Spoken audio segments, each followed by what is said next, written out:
Good afternoon and welcome to our virtual tour this afternoon of the Los Trompas campus. My name is Sandra Cockrell and I am the Director of Philanthropy at Los Trompas. I want to welcome you this afternoon to our tour. It's going to be pretty exciting that we're at a stage right now in our project where things are changing very quickly. So I think when you have an opportunity to see our project today, you're going to be very excited as we all are. We have a couple of housekeeping items I want to review before we get started. Our tour this afternoon will be about 20 minutes. And then the last 10 minutes, we will actually have an opportunity for some Q&A. We do love for these to be interactive. So if at any time during the tour you have some thoughts or you have some questions, if you just look at the bottom of your screen, you will actually see a tab that says Q&A. If you put your comments in there or your questions, we'll be certain to answer those at the end of the tour. We have some very special guests today, and so we're going to get started here shortly. I will share with you that we are recording our tour this afternoon, so you will be receiving an email and that link will be there, and if you'd like to share that with friends or family, we'd love to have you do that. Also, there will be a very brief survey at the end of our tour. We would love to have your feedback. As we do these each month, we want to make sure that they are informative and they're very beneficial. So if you would just take a few moments to answer our questions on that survey, we'd really appreciate it. This afternoon, our guest host is going to actually be Dan Hogue, our Executive Director for Los Trompas. Without further ado, we're going to go ahead and turn this over to Dan. Well, hello, everybody. It's good to see you out there in the world. I hope that you can see me. We are here on our third virtual tour of the Los Trompas Building Project. And today we're going to provide you a little bit of progress of where we've been since the last time we did one of these, and also introduce you to our fabulous contractor, Mueller Nicholls. We're going to join Steve and Burak, Steve Nicholls and Burak Kasapoglu, in just a few moments. But right now, I want to point out the slide that you're seeing here on your screen. The slide on our screen really shows what we've envisioned for our participants for so long. It's a large, bright, open-spaced facility where everyone feels welcome and can independently move about. It's a space where our participants can get access to the services that they so need. And if we can see the next slide. So, over the last 4 weeks, there's been a lot of work completed to ensure that our foundation could be poured. You'll see some of the infrastructure here under the slab. They have to pour a lot of gravel before the cement can actually go down. If we can see the next slide.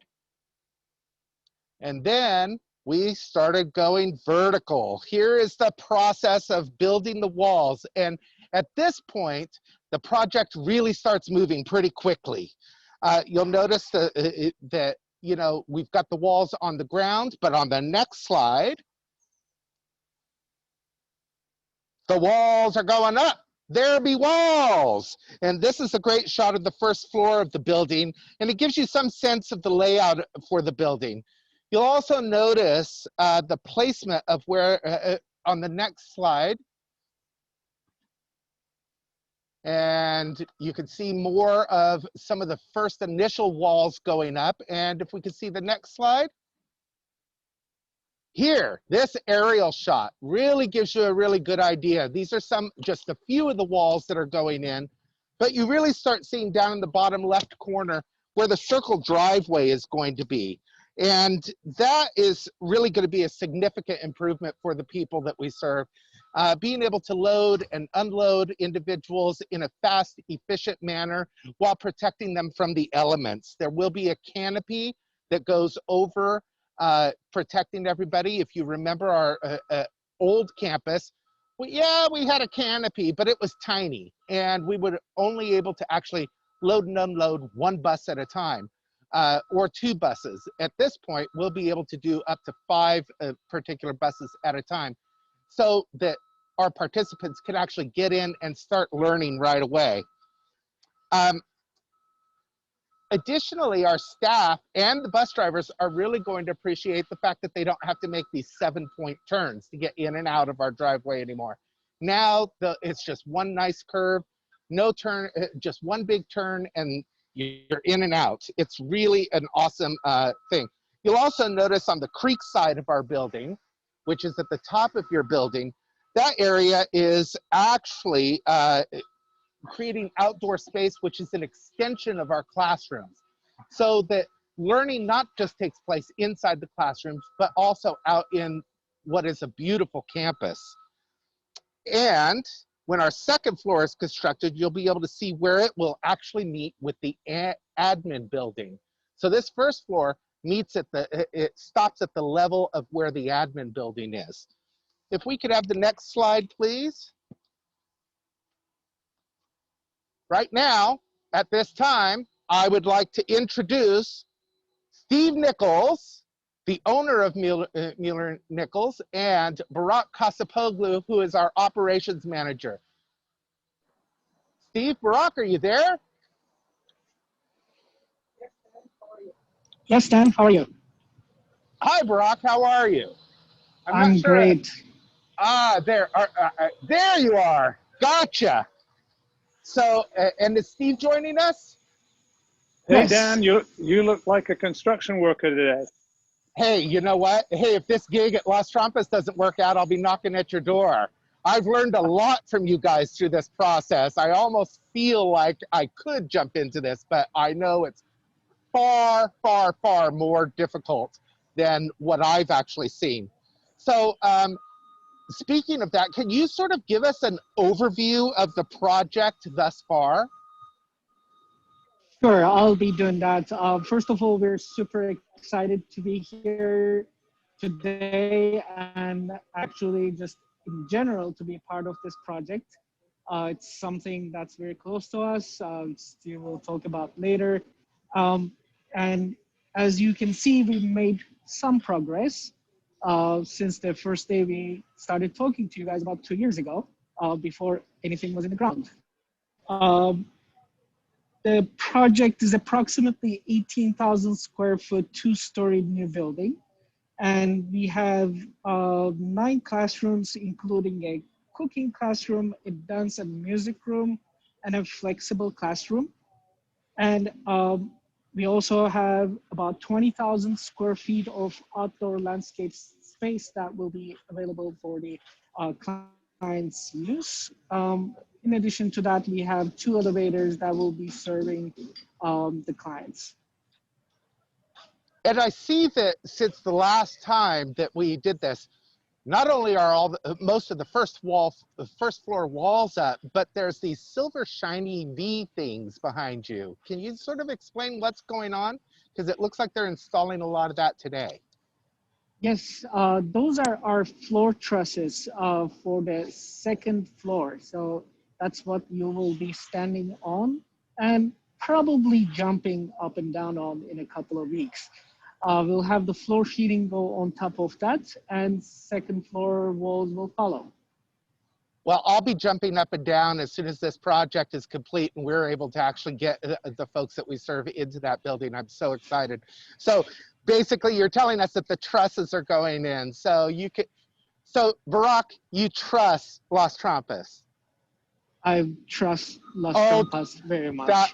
That was a pun. I'm sorry, I had to go there. So how is this project different than most of the other projects that you do? Maybe I'll take that one, Burak. Steve Nicholls here. You know, this is still a building with concrete and steel and wood and everything else. But from the moment we looked at this project, we were introduced to it by, you know, wonderful architect Studio Urbis. We worked with them quite a bit over the years. And from the moment we started meeting the members, the executive team, the board members, the donors, people involved in this project, we really realized that there was so much more to this than just a building. And I think that's what attracted us to the to the whole project in the beginning. Just a great team of people, both clients and teachers and admin and board people. Just a really great set of people. And that meshed with what we like to do as a company. We like to be part of a good team. And in this case, like I said, it wasn't just a building, it was a really meaningful structure to us. And when you stop and think about why you're on Earth, you know, what are you doing here? Well, we build a lot of stuff, but it's kind of important to do stuff that's important and meaningful, not just, you know, building stuff for the heck of it. And this is one of those projects. And that's why we got involved in it from the beginning. Hopefully that Well, answers your question, Dan. oh, that absolutely answers my question. You know, in our search, it just seemed like a great fit. You got it right away, and you were passionate about it, and you understood the need and the flexibility that we needed in this particular project. And you've been a great partner, along with so many other great partners that we've had on this project. So what are some of the very unique features that are really different than most other projects? I know Burak mentioned a couple of them, such as the dance room and so forth, but this is totally not just accessible, but it's really gearing towards very specific needs of the people that we serve. That's correct. And yeah, on top of all the facilities that are built specifically for the needs of the clients, we have some features like the lighting system and the acoustical controls that are built into the classrooms to further fine-tune for the needs of the clients. The lighting system can be tuned both for brightness and also color temperature. So we can make it either a warm space or a cool space. We can make it very bright or very dim. And the classrooms have acoustical materials that absorb sound. So for the clients that are more sensitive to sound, it will be a more peaceful environment. There's even rooms that are specifically built to create a more peaceful space for them that doesn't have any stimulants in them, so that they can go in and calm down. Yeah, and you know, for many of you out there, people with autism have many different sensory sensitivities.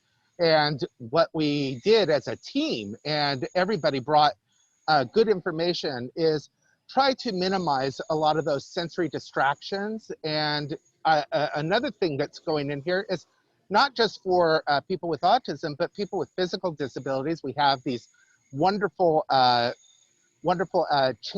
adult changing rooms for those who need it, that are very specialized and afford dignity for the people that we serve.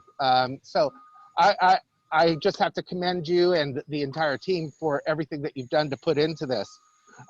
So I hear a lot of noise going on around here. You've got quite a few subcontractors that are working today. What are some of the things that are actually happening today, and what can we expect in the near future? Yeah, currently we have our framing subcontractor, Summideers Construction, working on the first floor walls and second floor floor trusses. And we have Terracon Construction, our subcontractor and civil work concrete and civil work subcontractor. They are not visible to us currently, but they've been moving away the dirt that's been excavated from the site, and they're working on the site drainage system. And again, not visible to us off-site, Otis Elevators are fabricating the 2 elevators that are going to go into the project, and Frontline Inter is fabricating the windows and exterior doors for the project. And you've already submitted all the specs for the specs for all the windows and the doors at this point too, correct? That is correct. Are you asking this question in your capacity as the director, or kind of supplementing the architect? Well, I'm asking because I know that this is going really quickly, and you have to stay like 5 steps ahead of everything and make sure that everything's going to come in at the time that it's actually needed. And I think that's something that you at Mueller Nicholls have done a phenomenal job at, because we're still pretty much on time with this project. So congratulations to you. Thank you, Dan. And it's, I think, even more important these days with the world that we're facing, that we have to be very organized and plan far ahead and get all of our ducks in a row. And like we like to say in construction, better look at it than wait for it.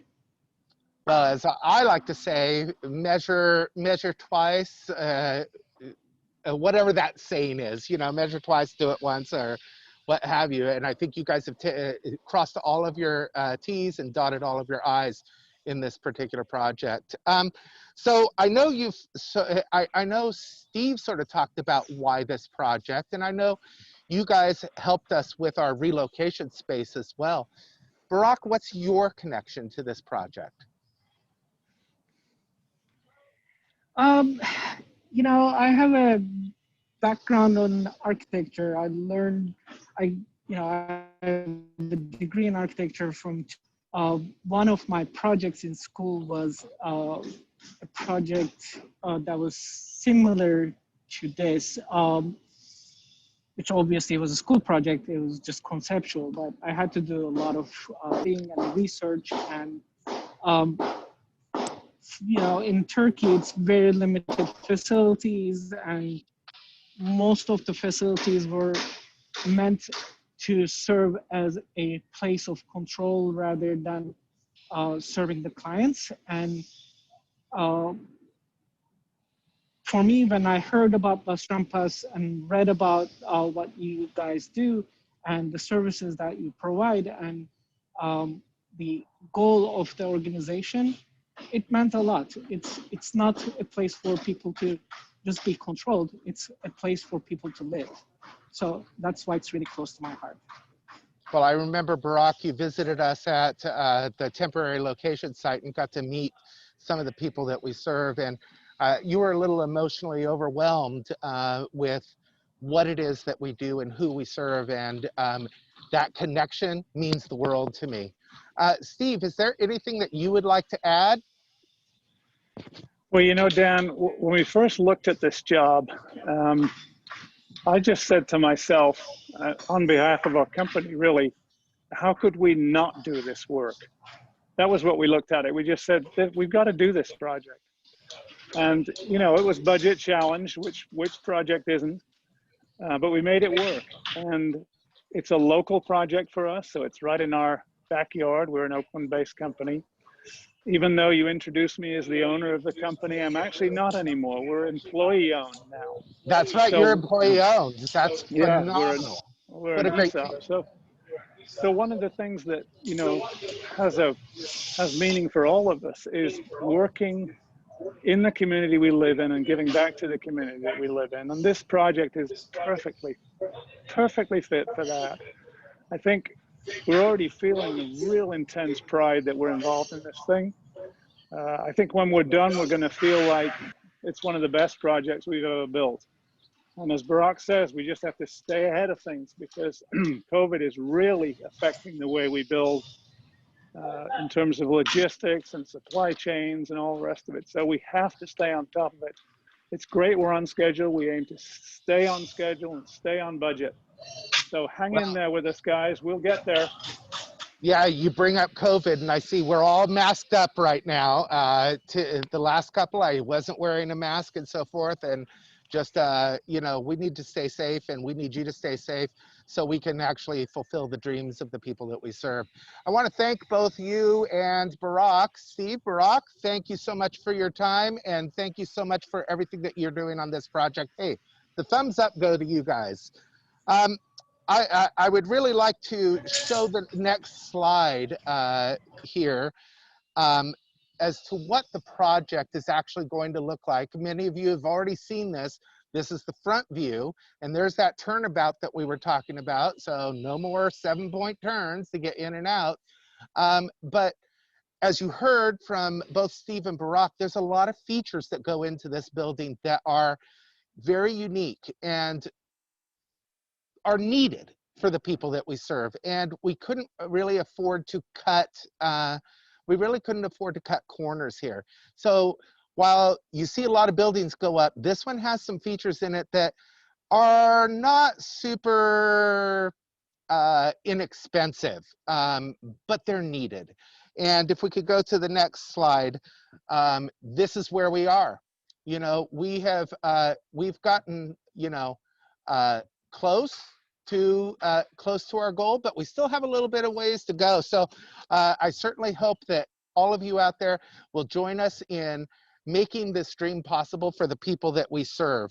As you can see, we're just close to the $1 million mark that we need to continue to raise. So we're almost there. And thank all of you for helping us to get there. At this point, I think, Sandra, we're ready for questions and answers. Sounds great, Dan. We do have some questions that have come in. So I'll go ahead and ask those. You guys had talked a little bit about how COVID has made an impact on the project. And so somebody wants to know that, and they want to know, has COVID made an impact in the cost of things, such as the lumber and things like that? Yeah, I think I'll take this one. Unfortunately, it has. We had a relatively small price change in overall grand scheme of the project, but it did affect our lumber prices.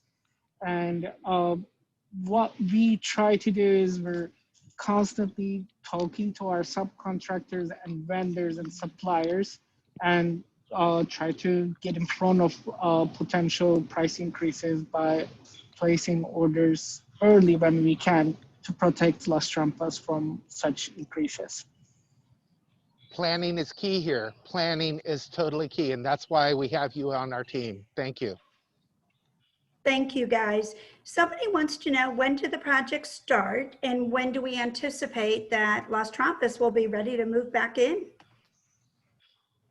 That's Burak, a great you want to take question. that? Sure. We were able to start in May. We had planned to go a little bit earlier. We kind of started the demolition process. Unfortunately, with COVID, it got interrupted. Things got shut down. That got our release for being an essential project and went back to work. And right now, as things stand, mid-summer of 2021 is our completion target. And we're hoping that Las Trampas will be populating the building by end of the summer. Well, we hope that it'll be midsummer as well, but I do have to say, once that building is complete, you know, we have to get all the sign-offs, and then we also have to make sure that it's licensed with the state of California through community care licensing. So it'll be a little bit of a process. So I think we're anticipating actually probably the fall, and who knows what's going to happen between now and then. COVID plays a big role in this. You know, if we get another wave of COVID, it could slow down the project. So, you know, on the safe side, probably fall, right? Yes, that makes sense, especially with the bureaucracy and a lot of the inability to do site inspections. Things may slow down at the end, but we'll find out when we get there. Okay, thank you, guys. Actually, Dan, you all answered a couple different questions there. One of the other questions that we have is, where are the participants now, as far as where are they located? So I know you talked about our temporary location a little bit ago. Maybe you would want to share some more of that, Dan. So our temporary location, we put a lot of work into it. It's a great facility. It was much nicer than the facility that we had. And by the time we were able to occupy it, COVID hit. And right now, most of our day program participants, actually all of our day program participants, are at home. And what we're doing in that process is we're providing virtual classes throughout the day. Currently, we're offering 4 classes throughout the day, and that will soon be doubled in the amount of classes that we're providing. We're also providing self-guided materials for individuals to do at home, and we're providing support to the families and so forth. But aside from day program, our supported living program, where we provide services in individuals' homes, never stopped running. We're continuing to provide that support in their homes, and also providing some of that day program support that they had at their day program. And the same thing for our adult residential facilities. Those 2 4-bed facilities continue to operate, providing services for individuals 24 hours a day, 7 days a week. So when we get back, it'll be a warm welcome for everybody. I was really fortunate today to spend a little time on one of those classes, and everybody's so excited about the building and can't wait to come back. You know, everybody's concerned, oh, well, you know, can we just do virtual forever? No, our participants love the community and love the people that they go to program with and want to return. And so it's very important that we get this project done.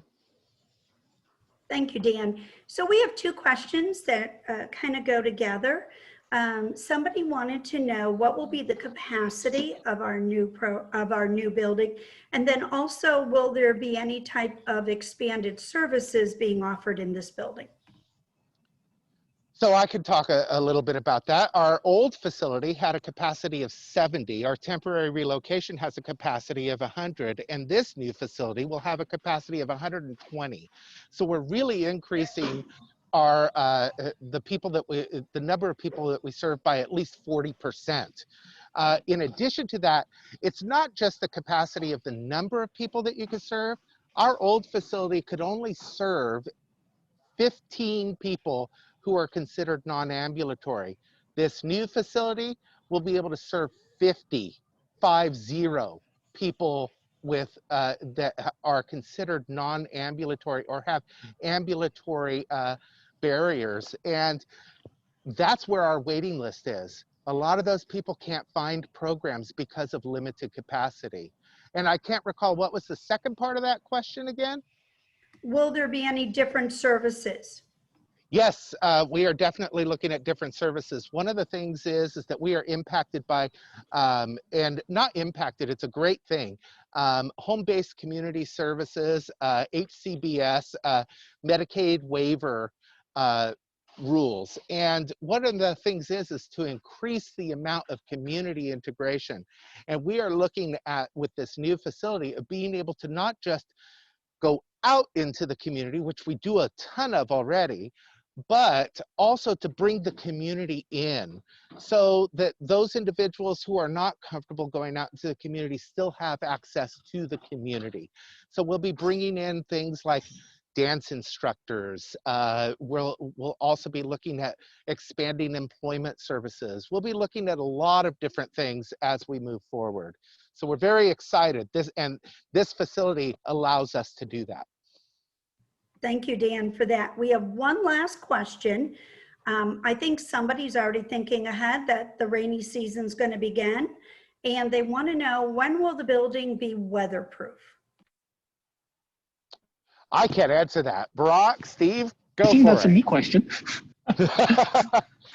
Yeah, we're expecting middle of December to have weatherproof the building, which will allow us to start putting in the electrical wiring and the elevators. We'll get start installation at that time. And the forecast right now for this particular area is sort of a very mild winter at this point. And typically I've noticed that in this area, we really don't start getting into the rainy season until late December and January. February, March is always like a pretty heavy rain. So we should be pretty prepared, right, Burak?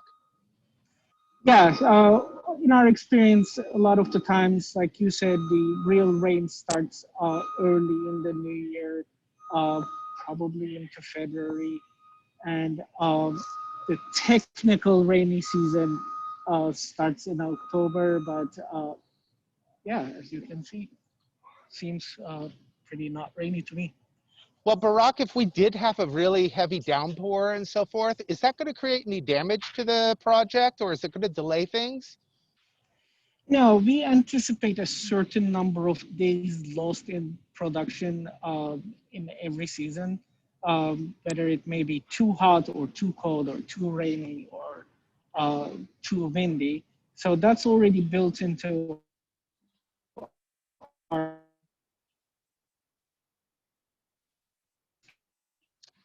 I don't know if I froze or if somebody else froze, but looks like I'm out, or I think Sandra, that are you out? was Burak's internet. Burak froze. Well, you know, I think the real question is, you know, we're supposed to get a little bit of rain, maybe this upcoming weekend.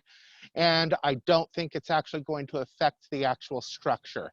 We see a lot of structures get through this phase into the early winter and so forth. And, you know, I know Mueller Nicholls is making sure to take care of everything and make sure that this project is not going to be impacted by that.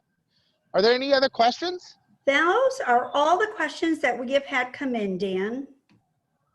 Well, I really appreciate everybody's time. And again, I certainly hope that you join us on this project.